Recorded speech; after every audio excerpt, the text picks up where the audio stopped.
Welcome to Students Incorporated. I'm your host, Mr. Jason. Join me weekly as my team and I produce content that's informative, positive, fun, and uplifting. This podcast is created and produced with the help of students from the International Community School of Bangkok. Hey everyone, I'm Premmy and I'll be the host of this episode today. I'm stepping in as host on this episode because Mr. Jason will be joining as one of the teacher guests in the second segment. Me and Frank are also joining me as co-hosts. In today's episode, we will be talking with a number of teachers about different teaching styles and methods, and the benefits and challenges teachers face. Pedagogy, as defined as the method and practice of teaching, especially as an academic subject or theoretical concept, has changed a lot in the last 20 years. In this episode, we'll explore the ways in which teaching and instructing has changed, especially in real-world application. But before we get into our first segment, let's hear a quote of the day and get some headline news. Our quote today comes from Bob Talbot, an author, sports writer, and a journalist. Teaching kids to count is fine, but teaching kids what counts is best. This quote by Bob Talbot really encompasses what really matters. Sure, teaching kids how to do basic things will matter for their future, but what really matters are the soft skills like empathy, kindness, and integrity. It's a reminder that acing tests isn't the only thing that good education can allow you to do. It makes you a better person, both me and you. That's what really matters. Now, that's our quote of the day. Now, on to some headline news with Miya. Thank you for our quote of the day. For our news segment, we want to present to you the top 3 countries with the best educational systems based on the number and rankings of high-ranked universities and robust primary and secondary education systems. Here's what we found out. We're starting with third place, Germany. Germany has the most affordable education in Europe with low to free university tuition. Their engineering and technology programs are also one of the best in the world. Some of their renowned universities are the University of Munich, which ranks 28th in the world, Ludwig Maximilian University of Munich, which ranks 59th in the world, and Heidelberg University, which ranks 84th in the world. That's some bang for buck right there. Our second place goes to the United Kingdom. With 4 countries in the Kingdom, England, Wales, Scotland, and Northern Ireland, all of which have high-ranked universities and 700,000 international students annually, the UK is a global hotspot for education. Some sophisticated universities include Imperial College London, ranked 2nd globally, and the University of Oxford, ranked 3rd worldwide. The top-ranked country is, you guessed it, the United States of America. Most of the top globally ranked universities come from there, like MIT, Harvard, and Stanford, ranking 1st, 4th, and 6th, respectively. And there you have it, the top 3 educational systems in the world. And that's our news segment for this episode.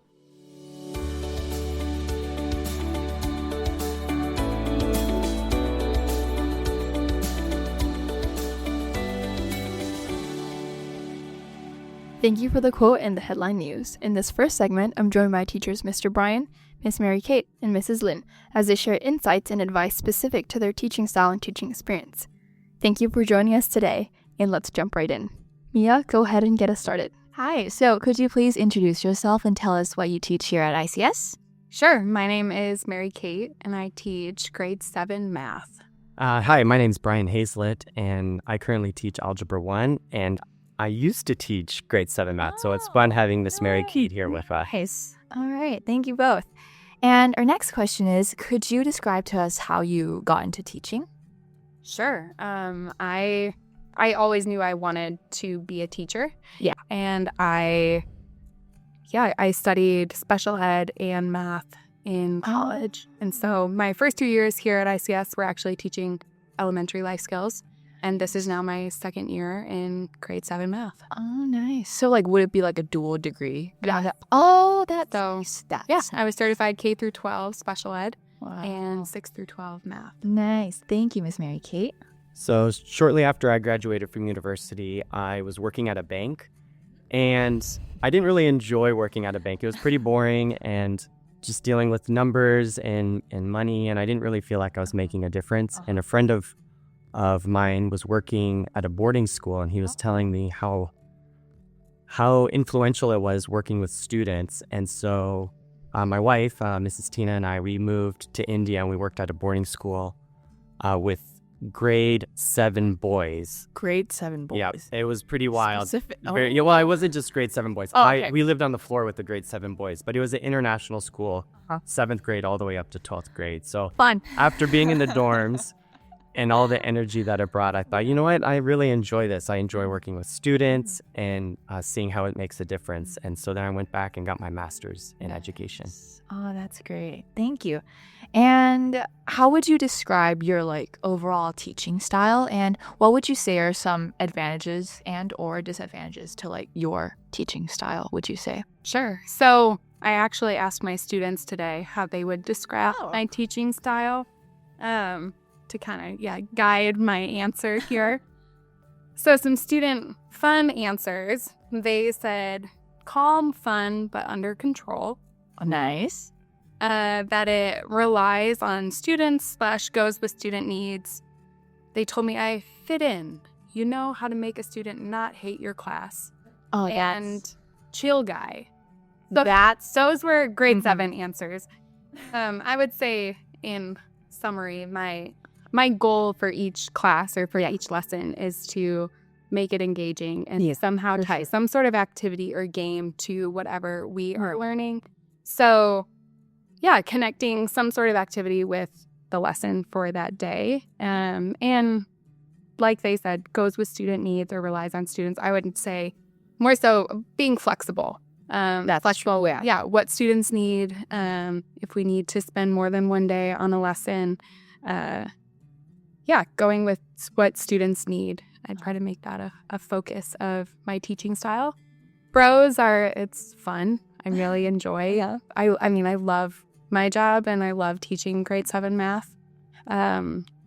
Cons, I think you'll hear more when you hear Mr. Bryan talk about his current teaching style. Right, there's pros and cons to a lot of different teaching styles, but cons would be just it's harder to maybe meet all student needs, and so you have the high flyers, and then you have times where you have and so we're all kind of going at this at a similar pace because we're doing the lesson together and then playing the game. And so trying to, give maybe more challenging activities for students who want to be challenged, and then also meeting with students that need more support, which is just can be hard sometimes. But I would say that's the only con, but overall, it's fun. So it's very personalized, is that right? I try to make it as Nice. personalized as possible. Okay, thank you. So the way that I teach Algebra 1 is a little bit different and unique compared to other classes. I coined it as a flipped mastery approach, where flipped is in the sense that I've recorded all of my lessons, Right. and students can watch those in their own time. And then the mastery component is they can't progress to the next lesson until they've demonstrated that they've actually mastered it. So my philosophy is everyone can learn math to the highest level. It just takes time and effort. And for each one of us, it requires a different amount of time and effort as well, right? So with the flipped mastery approach, since students can watch the lesson when it's convenient for them, it gives them the ability to work at their own pace. Now, I do have a set minimum where they need to be, right? Because we have standards that we have to cover and everything. But since they have that flexibility, they're not feeling that pressure of having to perform right in that moment. When the teacher's teaching more in a traditional style, then when it's over, they have to make sure they understand the material, answer the questions, stay with the class, and then take the quiz. If they don't get it, well, we're going to the next lesson. Instead of, I didn't understand this. Why didn't I understand it? Going back and demonstrating how they've mastered it. So with that, it builds upon itself. And so it allows them to gain confidence in their ability. So the pros with that is students are able to find that they are capable of learning math to a higher level because they're able to see the connections. They're able to actually understand. I had a student last week say, I really like this style of learning, but I don't like it because I can't fake it.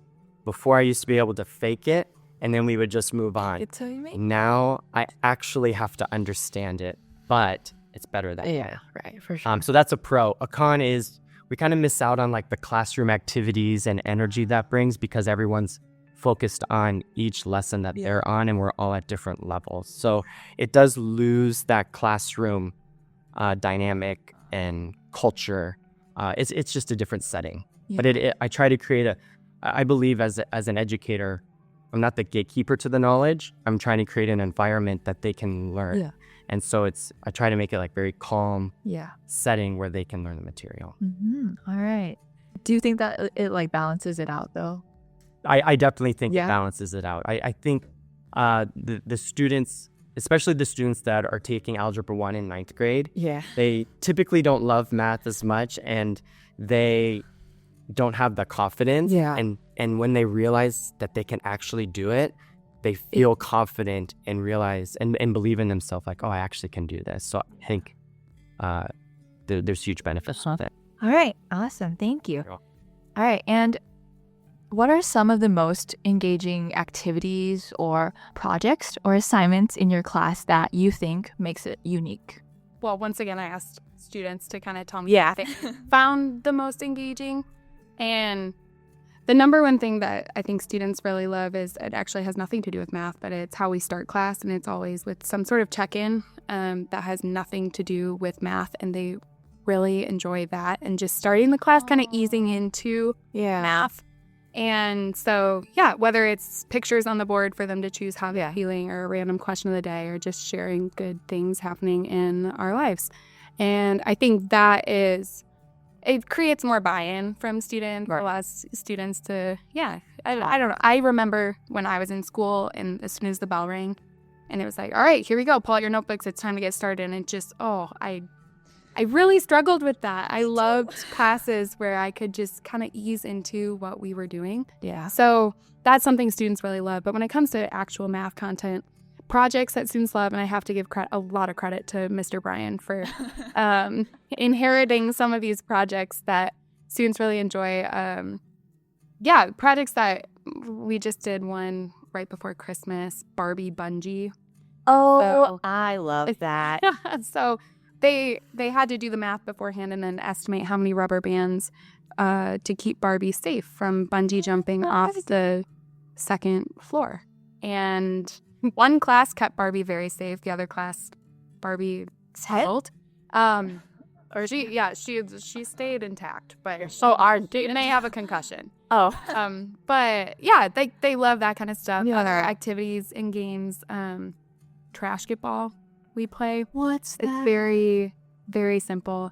I create any activity or really any worksheet or practice problems I'll put on the board, and once their whole table gets it correct, they can come and try to earn points by shooting a piece of trash into the hoop, which is just a bucket. Yeah.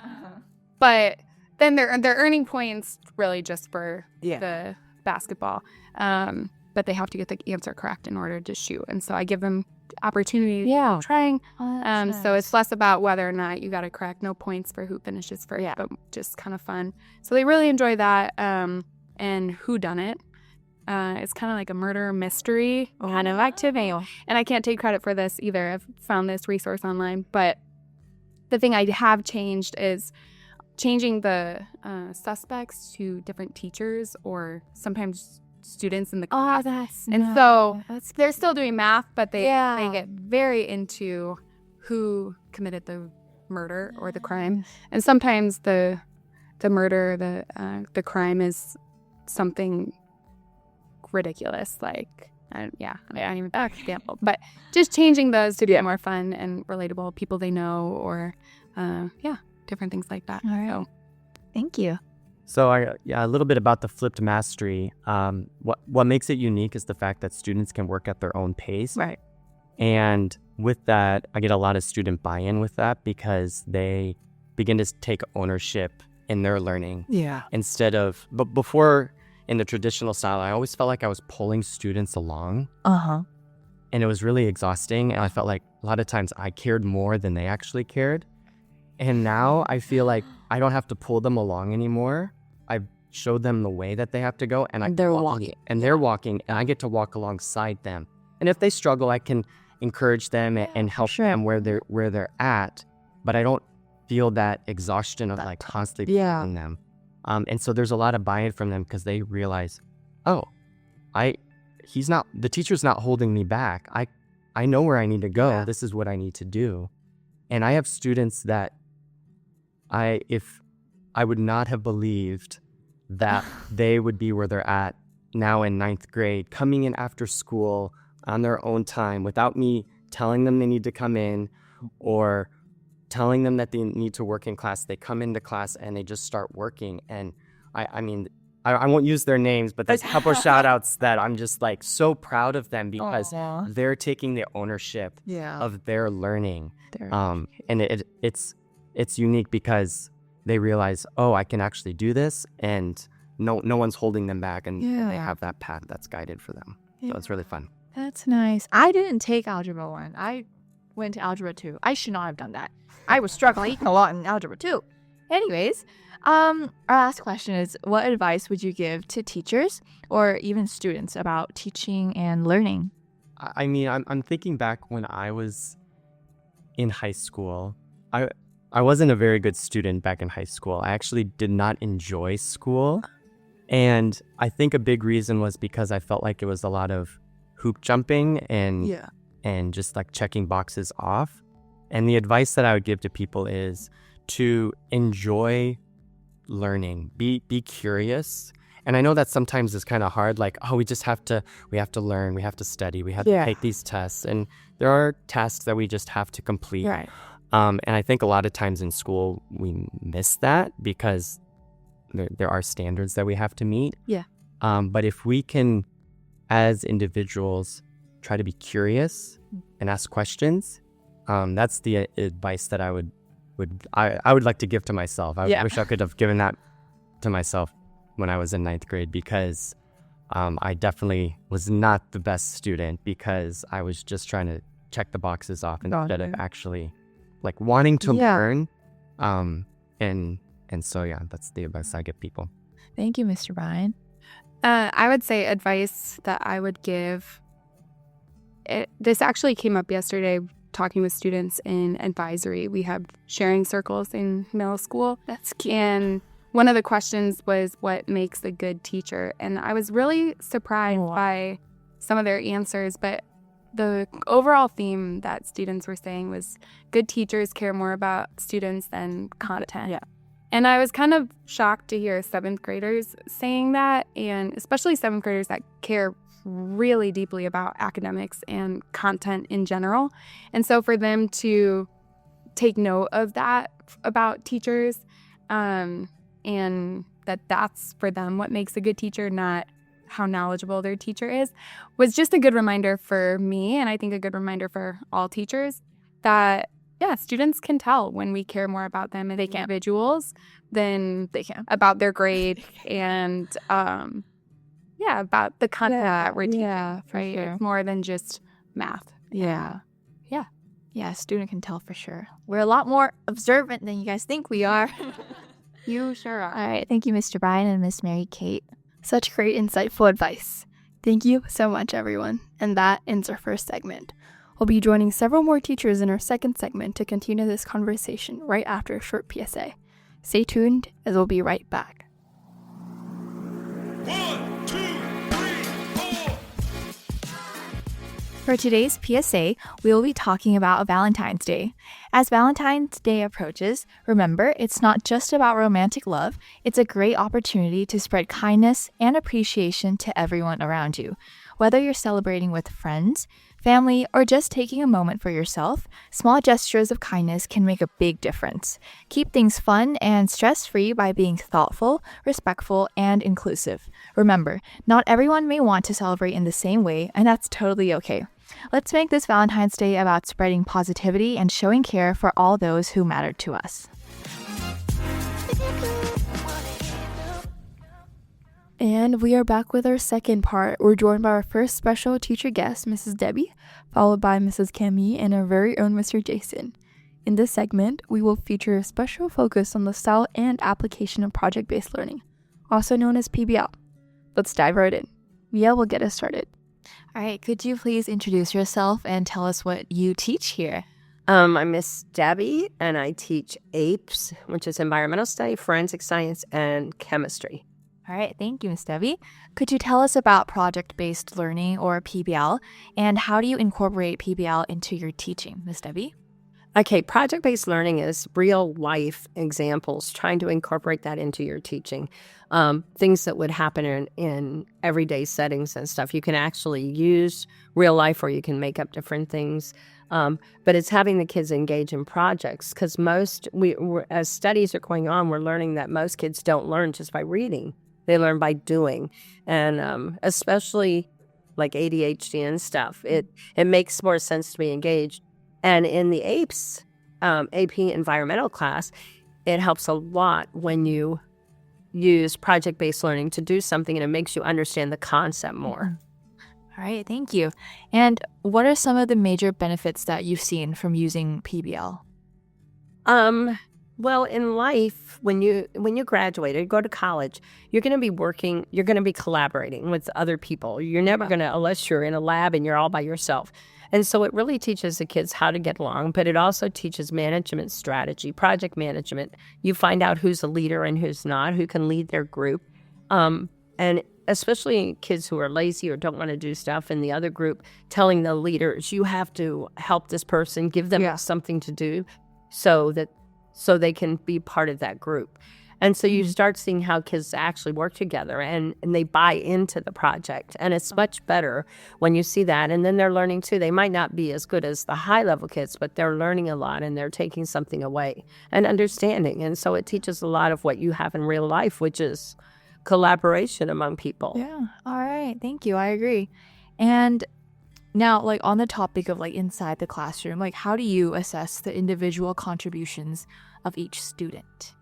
I try to keep an eye as they're working on everybody's contributions. So I try to give them part that they would do, and then also to encourage them if somebody's not working to let me know, to email me and let me know. But even in life, you're going to have that. You're going to get a job, and even undercover, I did a job and the person I worked with didn't do anything. And they said, around, you still were responsible for doing your job. Do you know what I'm saying? Yeah. So sometimes you have to pick up the slack. And my part was learning to be a better manager of that person and giving them a job to do. And that's what I think is interesting, watching you guys. If you have somebody who's not good at something and you give him a job, hey, you make this, and they will do it. And so it's just, they sort of don't know which way to go. And I think it really helps with lifelong skills. And could you describe an example of a PBL project that had a significant impact on your students? Oh gosh, we do so many different things. Yeah. Problem-based learning. I think one of my favorite is the bubble lab, where we have to, in APES, we blow bubbles and they represent different, like children, if you have children, and how humans take care of their babies and how animals take care of their babies. And I think the kids could really see when they blew the bubbles and they had to keep it up and protect it and become a helicopter parent. It was so hard, where if you're an animal, you just blow it and they let it go and then just timed how it popped. And they understood, oh, this is so easy. They don't do anything. But when you're a human parent, you have to make sure they're going to school, make sure their work is done, try to keep them from falling. Don't let them get hurt. Don't let them walk in the road.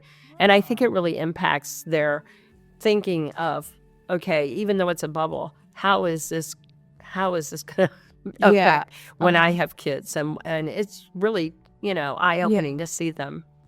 As a closing question, what advice would you give to teachers or even students about teaching and learning? Oh, teaching is so much fun, but not everybody's called to teach. I think for one thing, you should never stop learning. There's no time in your life. When you stop learning, to me, you'll probably be dead. All right.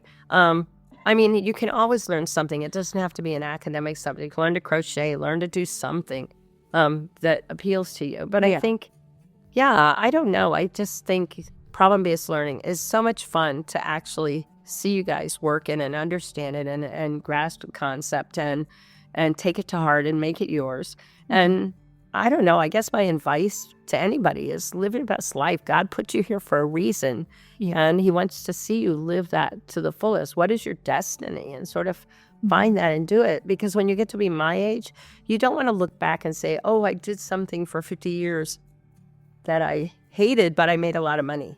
But I hated going to work. You should go do something that you're passionate about. And the money will be there. You'll have plenty of money. It's, yeah.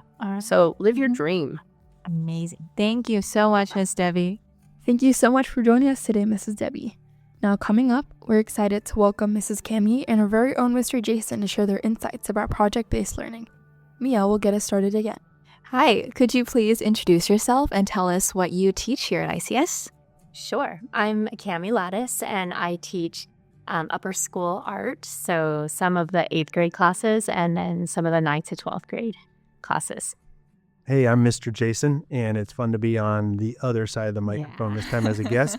And it's an honor to be doing this interview with Mrs. Cammy Lattice. So I teach several different classes. I teach a business class, entrepreneurship class, a marketing class, which I'll talk about in just a minute, and then a digital media class and a general applied technology class. So a lot of different things, but it all kind of fits within my previous career. Yeah. All right. Thank you both.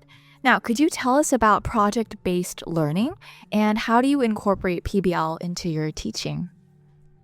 Well, I think I pretty much do all project-based learning. I do have kind of a structure in my units where we have some skill-building lessons, like one day, I call them mini lessons, where we'll do, Steve and me. Where we'll do something like, for example, just studying value and trying to replicate value in a value scale as we lead up to a larger project. So unit to unit, we do these skill builders, and then it leads up to the project, and then we spend about 5 classes on a deeper project where we're trying to really show excellence. So sort of like building blocks, right? Exactly. All right. Thank you. As far as project-based learning goes, from my point of view, it's something that came natural for me just because of my previous career. Right. So in my teacher training, which isn't very long ago, I had to go through the traditional type of teacher training. So I had to actually learn the teacher part. But the project-based learning was something like, out of my previous careers, all of the things that I did in my job were project-based. And so I felt like as I came into an educational type setting and I had classroom now with a bunch of students and content, my first instinct was to, how can I make a project so I can take the concepts and the principles that we're supposed to learn and put them into like a real world example. And so project-based learning was something that I felt like I started off with. And then the other part of that was I had to kind of relearn, how do I do formal instruction or how do I make assignments that are not necessarily project-based? So that's the part that I had to really kind of learn the first year and a half. All right. Thank you. And what are some of the major benefits you've seen from using PBL in your classroom? When you're training artists, you're training people to create products. And so when you're using PBL, you're teaching people a process, whether it be how to plan, how to observe other artists, how to refine and step back and look and critique each other. And then when you have your final product, to look back on it and say, what would I do differently in this? So I really do think that one of the major things I teach is the process, and teaching people that to develop a product is a process, and that you don't always get it right in the first one. But the reflection is a really big part of that. Yeah. All right. Thank you, Ms. Cammy.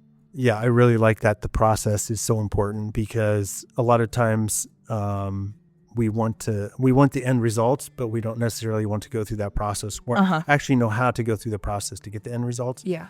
And so the project-based learning type of structure really teaches from start to finish. Here's the goal at the end. How do we actually get there? And here's a project to do that, to teach you those types of things. So that's a huge benefit, I feel like. And then the other benefit I see, and sometimes maybe the students don't necessarily think this is a benefit, but how to work with other people in and on a certain goal or a project. And that's life outside of school. Especially when you get a job, is just, you can't get around not working with people. You're always going to be working with people. Yeah, people. That's right. And so learning that in school and learning how to do that at a younger age is super important. And then having those projects that you can do that with is just really valuable for the student. So Yeah, for sure. Thank you. And, like with PBL, like how do you assess the individual contributions of each student? Like, do you have a rubric or? Yeah, so there are rubrics for everything we do. We definitely do things collaboratively in that we're all doing the same thing and looking at each other's work. But as I assess, I am really looking at your individual work. My students will know that I assess a slideshow at the end of our major projects, which documents the process. So as I said before, the process really is what I'm going at. And so the rubric breaks down the different components of the slideshow, and then students present in class, kind of sharing the story of their projects. Nice, thank you.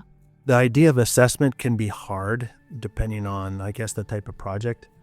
Some of the context or some of the projects that we do in the classes I teach are heavily involved, like looking at the student and their specific role within the process. And so if it's a group project, those individuals will be graded individually on whether they did their role. You guys would know this. Yes. As well as at the end, did the end product or result meet the standard, whatever that is. And so, for example, like the marketing class, we have this podcast, right? Yeah. So the podcast is a real live thing that we do, and we're supposed to market it. Every student in class has a specific role right, that they have to do. They also have to keep accountability notes on what they're doing that week. every week. And they have to turn those sheets in. Mm-hmm. And basically to say, here's what I did to contribute to the end goal thing. And so it can be tricky depending on the project that is designed. But at the end of the day, we also need to, really teach them about the teamwork and the fact that they're part of a group that's, going towards the bigger goal of getting this thing done. And they're an important part, but also they have to do their job too. Thank you. And on the topic of PBL, could you describe an example of a project-based learning project that has had a significant impact on your students? I think the first one that comes to mind is my Intro to Art, the cardboard construction project. Yeah. Which for me, I'm more of a 2D artist, so 3D doesn't come naturally, and it's definitely a big challenge. And so when I even had to teach this, I was a little bit like, oh, this is a good idea. So sometimes my students also feel that way. But the first thing that we do as our mini lesson, our warm up, is to partner up and build the Eiffel Tower. Oh, that was fun. It was fun. Yeah, so it's meant to be just kind of fun and not like very low pressure. And I think in that, students end up having a good time and seeing that they can do it. And then their challenge is to build a useful object out of cardboard. Yes. And often it begins with maybe a little frustration or like a lot overwhelmed. Overwhelmed. But the end products often turn out really well. Right. Students are eager to take the intermediate class to learn more. Yeah. I remember because I think at the end, all the artworks are shown in the display room. Mm-hmm. Yeah, I really liked seeing all the different cardboards. They're all so cute. So cute. Yeah, it's amazing. Yeah, I love that Different project. types That was my favorite. Yeah. Students take. Thank you, Miss Cami. So this question for me is quite evident just because of what we're doing here right now. When I took over the marketing class, I didn't want to just teach principles or concepts about marketing. I wanted some sort of real world experience that the students could be hands-on. And so that project of starting a podcast, really not knowing what I was doing, but wanting to do something like that to introduce the students not only to the project of creating a podcast, but how do you talk to guests? How do you communicate properly? And then once we produce this audio clip, how do we actually put it online? How do we publish it? And then how do we market it? And so that project right there takes someone from 0 to 100. Exactly. And each student has a role within that. And so that's been pretty impactful because I've seen students grow in those roles, as well as even grow with their communication. Yeah. And when talking with outside guests, talking with other teachers, other students. So that for me probably is the biggest one at this point. Yeah. I have other projects in my other classes, but the podcast, Students Incorporated, is the biggest for one sure. at this point. So Yeah. I think especially like this year's like intro to marketing class, like a lot of students have joined this class, and I feel like Because I feel like there are things that like you can't teach in class. Like you can't teach someone how to do this with a guest or like adapt or like be reliable. I feel like these are things that like project-based learning, like it comes in and like it really like, hey, you have to do it or else like, you know, you're gonna give off a bad impression and stuff like that, which is why I really like your classes, Mr. Jason. And Miss Cammie too. I think PBL, Hands-on, right? yeah, They're I feel like hands-on stuff. it's so fun too as well. It's like you're not actually learning. It's like, yeah, get hands on. really good, really good. And my last question is, what advice would you give to teachers or even students about learning and teaching? I think a lot of times people come into art classes, maybe if they haven't done it in a while or they feel like they're bad. I think I just love the growth mindset theory, model, philosophy. Yeah. Because it you're trying to improve yourself. So I often tell my intro to art students, if you feel like, for example, like at the cardboard project, if you feel like you're like a 1 at cardboard, I'm hoping that by the end of the project, you'll feel like a 3 or a 4 level. Yeah. And same, like if you're like actually pretty good at a skill, I'm hoping that you'll go from like a 7 to a 9. Yeah. So I think for teachers and for students, it's really important to remember, especially with project-based and skills-based, that skills, you're on a continuum and you're always getting better. I'm still getting better and learning new things and trying to improve myself. Mhm. So, yeah. I think Yes. Thank you. I like that advice.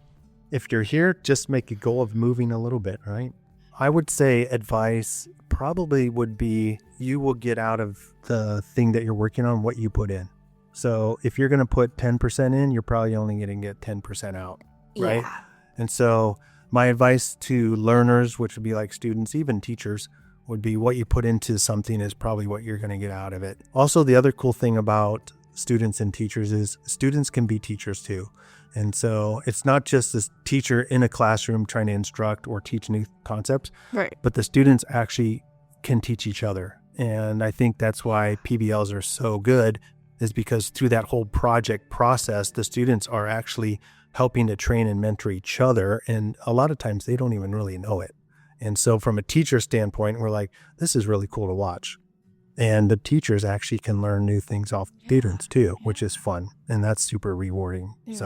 So that would be my advice, is just put 100% in and try to get 100% out. Yeah. And then I'll also just realize that students can be teachers as well. So It's very good advice. Thank you both. Thank you, and this concludes our second segment. We hope that you were able to take away and learn something new as we talked about different styles of teaching, experiences, and PBL, project-based learning. There's always more to learn about learning.